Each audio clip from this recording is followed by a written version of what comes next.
はい、皆さんこんにちは。乃木坂新チャンネルでございます。ですね、今回はレシピ動画の一つとしまして、こちら、わかりますか皆さん。ふきです。はい。ふきの、煮物を、はい、作っていきたいと思います。私ですね、自分で言うのも恥ずかしいんですけど、結構煮物が得意で、はい、お客様にもすごいご好評いただいてます。献立の中にもですね、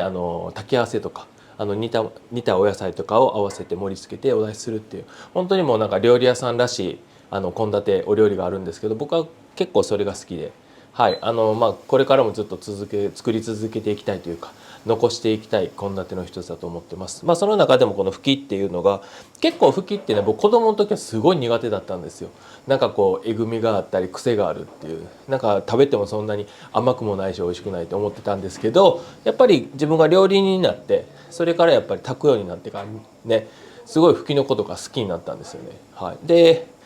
ふきって料理屋によったらどういうふうに仕上げるかっていうので、甘辛く炊くところもあれば、さっと本当にもうふきの緑色をもう生かしてさっと炊くっていうお店もあるんですけど、もう僕はどちらかというと結構しっかりめに下茹でして筋を取って、でそれをお出汁で炊く。で前までは、結構濃い口とか砂糖とか入れてしっかりめの味で炊いてたんですけど、やっぱり最近どんどんその調味料の味が僕もちょっと苦手というか、なんかふきの味がなんか全然ないかなって思ってきて、それからはもう本当にシンプルに塩と薄口とちょっとみりんを足すぐらいのシンプルな仕立てで炊いてます。本当にもううちのお店で出しているような、そのままの、仕立てで今回は皆さんに、お伝えしようかなと思ってますので、はい、ぜひですね、これは結構皆さんふきの筋を取るのが面倒くさいとか、確かに面倒くさいんです。でもそういうなんかひと手間を惜しまずにすることによって、やっぱりその先にある本当の美味しさっていうのが生まれてくるっていうのを皆さんにもぜひ知っていただきたいので、この動画を見てもう面倒くさがらずにぜひ作ってみてください。はい、では早速作っていきたいと思います。本日もよろしくお願いします。はい、ではですね、まず下処理ですね。このふきを、湯がいて筋を取ることをしていきます。これちょっとお鍋に入るように、まずこれ半分ぐらいにカットします。はい、で最近売ってるとこは売ってるものはそんなにないんですけど、ちょっと産毛があったりするので、料理屋さんではよくするんですけど、よいしょ、ちょっとこう塩ずりします。はい、これをするとね、色がきれいに出るっておっしゃる方もいるんで、はい、でこうするともうこれで塩が表面についてるので、わざわざそのお湯の中に塩を入れて湯がなくても大丈夫と。はい、でこちらですね、湯沸いてますね。はい、もう熱湯です。でもこの沸いてるところにもうそのまま入れてください。は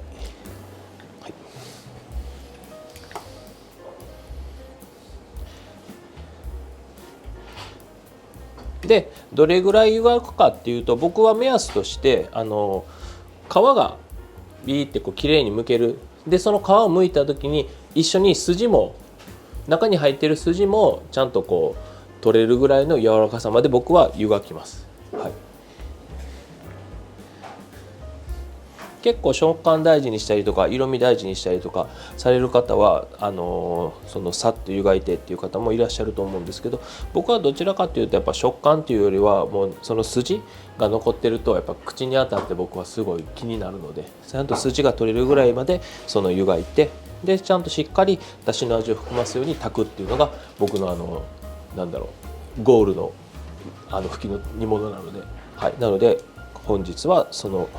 僕が美味しいとふきの煮方をしていきます。はい、そうですね、大体何分ぐらいでしょう。多分5分はいかなくていいと思います。3分ぐらい。そのふきのね、こういう風に太さにもよります。でもスーパーで売ってるのってそんなに太いのは多分ないと思うんですよね。本当に細いのが売ってると思うんで、はい、結構ね、もう筋取る仕事とか、僕そういう仕事あんまり苦じゃないんで、はい、なんか一心不乱にこう筋取っちゃいますね。はい、なんかこういう仕事してる時って筋取ってるんですけど、頭の中は別のこと考えてる。だからといって別にあれですよ、仕事以外のことを考えてるわけじゃないですよ。次の仕込みのことを考えて拭きの筋を取ってるっていうことですよね。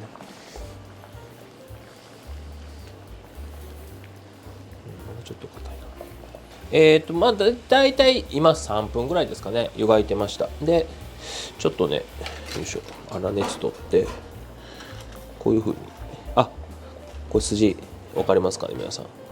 この筋も一緒に皮と一緒に剥けるぐらい、はい、ですね。この皮のところを見れば、よいしょ、この筋も、これがね口に当たるとちょっと嫌なので、これが取れるぐらいまで湯がくと大丈夫そうですね。じゃあ湯がいたら、すぐに氷水で、はい、冷やしてください。今から筋を取っていきます。こう皮と一緒にね、これ筋も、この筋があるのとないのとで本当に最後の仕上がりの食感ですか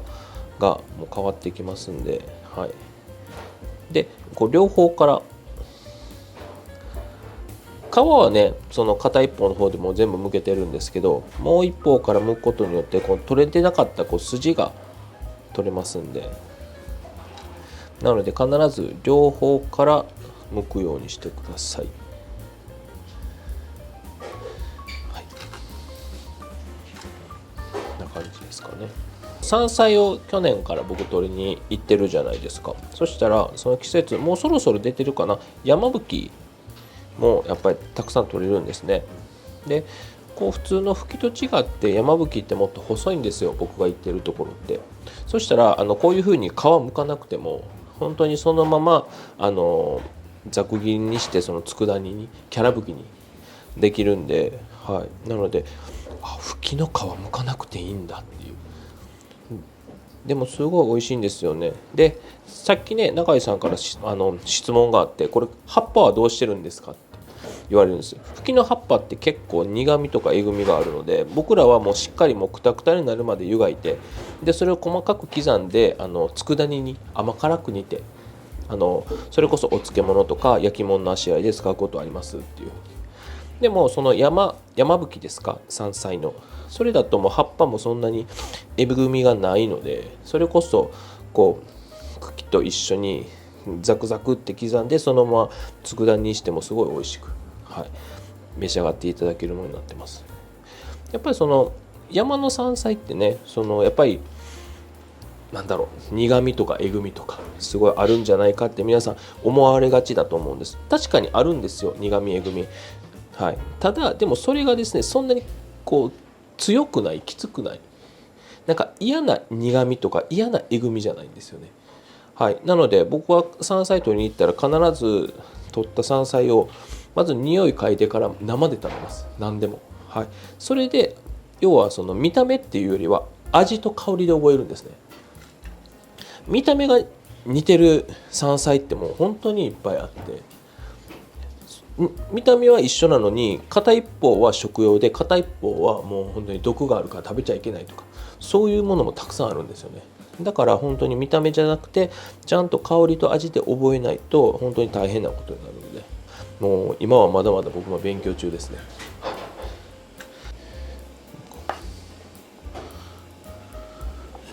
でこれをですね一口大の大きさに切っていきます。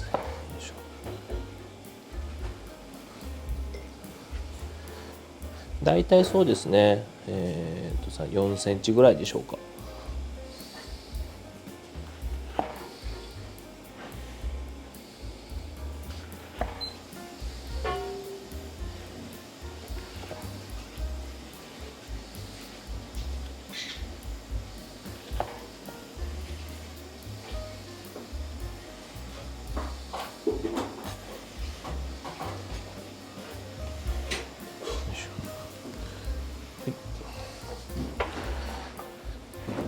ではカットした茎きを鍋に入れます。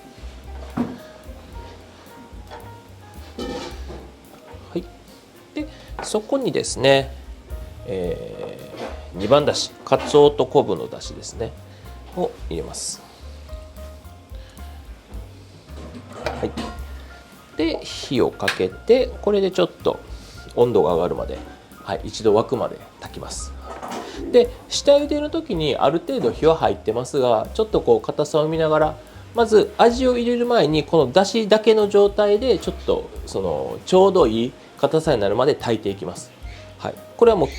いつもそうなんですね。いつも僕言ってます。炊き物炊く時は必ず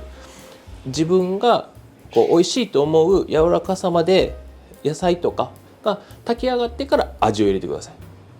味を入れてから煮てもなかなかこう柔らかくならないですね。砂糖なんか特にそうです。砂糖とかみりん、糖分があるものはこう身をこうキュッてこう締めちゃうので、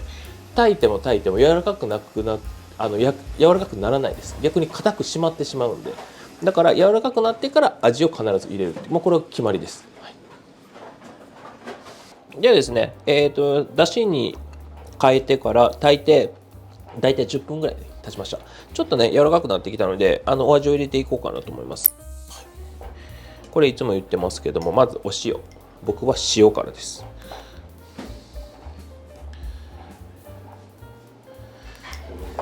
はい、今ですねだしが、だいたい 400cc に対してですね、塩がですね小さじ1/2ぐらいです。はい、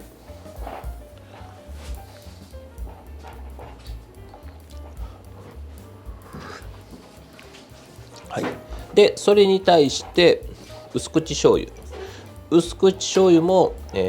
小さじ1/2ぐらいですかね。一緒ぐらいの量ですね。はい、でこの塩と薄口でも味のベース作っちゃいますもん。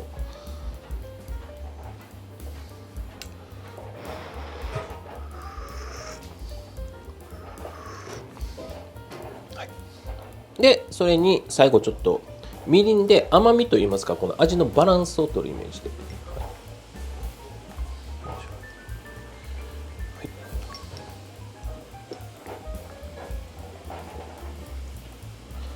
これでもう少し炊くと味がちょっと詰まっていくんで、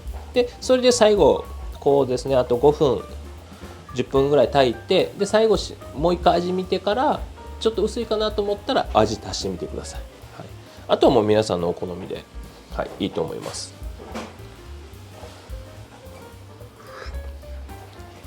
いいですね。わかりました。でこれでじゃあちょっと炊いていきます。はい、吹きがいい感じで炊き上がってまいりました。最後にじゃあここで味を見てですね、うまいですね。すいません。これでは仕上がりです。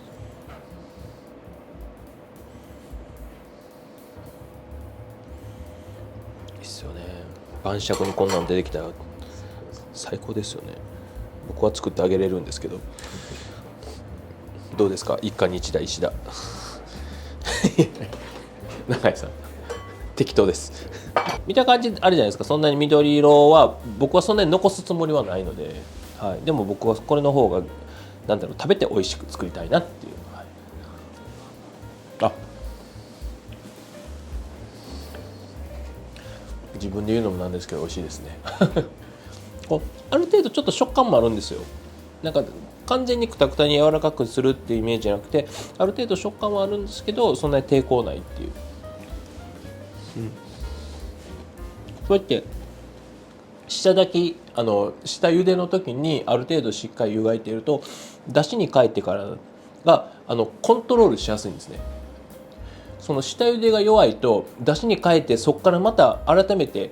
火を入れなくちゃっていう意識しちゃうと、結局もう火の加減もだしの量もちょっとこうバラバラになっちゃってコントロールしづらいんで、その下茹での時にある程度必ず火を入れて、でそうすると皮も筋も取りやすいんで、それが僕はポイントだと思ってます。はい、でだしをかいてからはもう本当にもう美味しくしたいっていう一心で、その調味料を入れるタイミングだとか、その入れてから煮る時間だとか、はい、それのコントロールしていただくとすごい美味しいものができると思いますんで、これだと本当にお子さんも